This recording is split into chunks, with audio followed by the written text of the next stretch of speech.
Nach 25 Jahren kehren Volker Wertig und Dirk Ringe zurück zum Die Siedler-Franchise, beziehungsweise erschaffen es aufgrund fehlender Markenrechte mal eben neu. Pioneers of Pagonia ist aber eine Neuinterpretation des Urvaters der Serie, nämlich Die Siedler 1 aus dem Jahr 1993 und hebt diesen zeitlosen Klassiker nun erfolgreich in die Neuzeit. Wie erfolgreich, klären wir in diesem Test.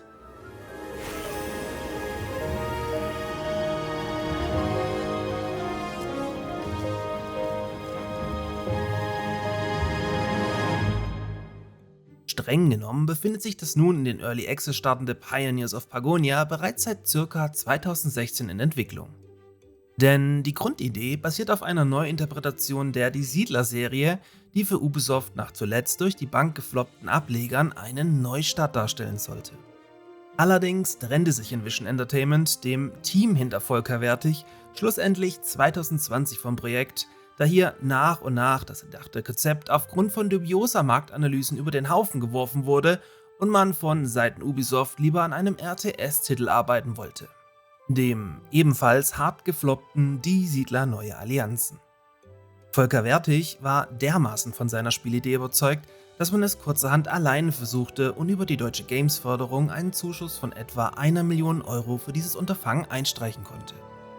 Envision Entertainment ist ein kleines 20-Mann-Indie-Studio in Ingelheim am Rhein, in dem man in seiner Gründungszeit Ende der 90er unter dem noch damaligen Namen Phenomic bereits in Kooperation mit Blue Byte an Die Siedler 3 arbeitete.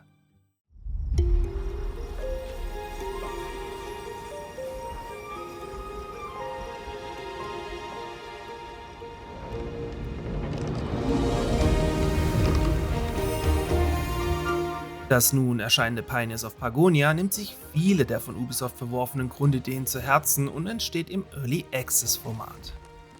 Heißt, für einen wirklich fairen Preis von 30 € erhaltet ihr hier mit dem Kauf noch kein fertiges Spiel, sondern eine Version, die sukzessive die nächsten Monate mit neuem kostenlosen Content erweitert wird. So viel schon mal vorab, der aktuelle Umfang ist aber trotzdem nicht von schlechten Eltern.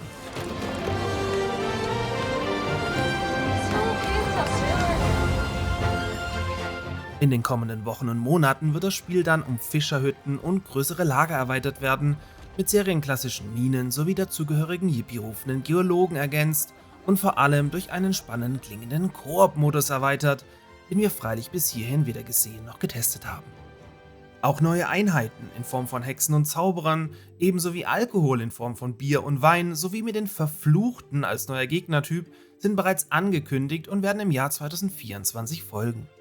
Ob das Spiel dann darauf, vor seinem Full-Release, noch um eine Kampagne und einen PvP-Modus ergänzt werden kann, hängt dem Vernehmen nach in erster Linie von den Verkaufszahlen bzw. der weiteren Finanzierung ab.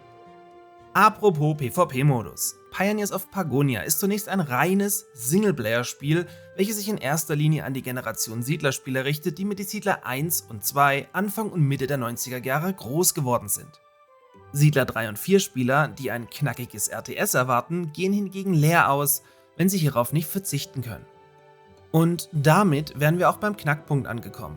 Über die letzten 20 Jahre wurde speziell die Siedler-Serie unter Ubisoft durch immer neue Interpretationen der Serie so dermaßen verwässert, dass es die eine Zielgruppe nicht mehr gibt oder es das Spiel nicht mehr geben kann, das alle am Ende irgendwo zufriedenstellt und abholt. Wer damit aber leben kann und wie gesagt mit den Urteilen der Serie seinen Spaß hat oder hatte, der wird hier dementsprechend auch voll auf seine Kosten kommen und hey, Pioneers of Pagonia kann dafür sowieso am allerwenigsten.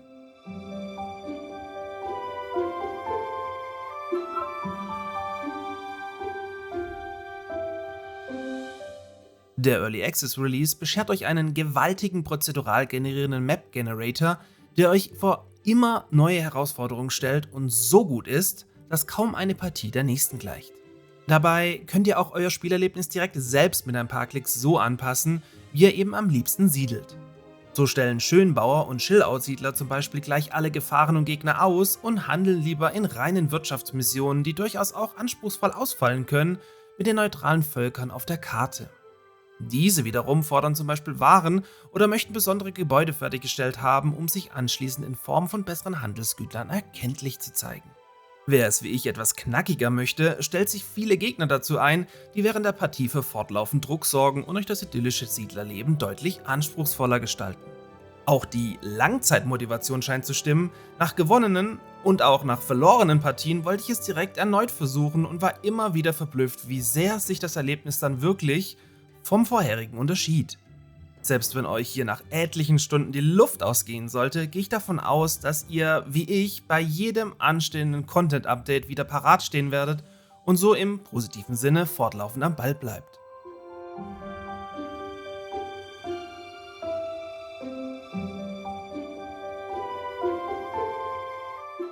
Ist also alles Gold, was glänzt?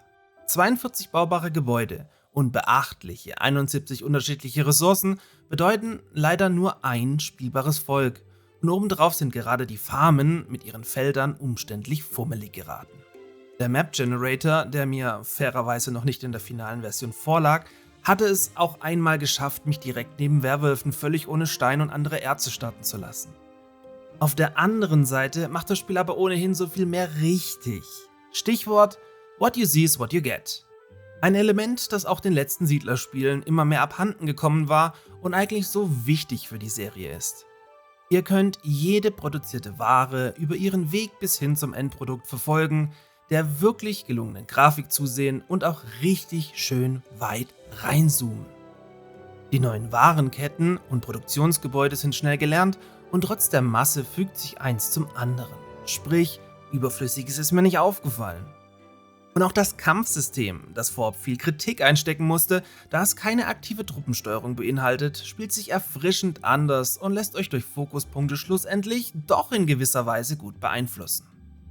Generell kann ich wieder nur meinen Hut vor Volker Wertig ziehen, der aus den gegebenen Möglichkeiten mit seinem Team das maximal Möglichste verwirklicht hat und beweist, dass eine totgeglaubte Serie quicklebendig sein kann, wenn man es denn nur richtig macht und seine Zielgruppe verstanden hat.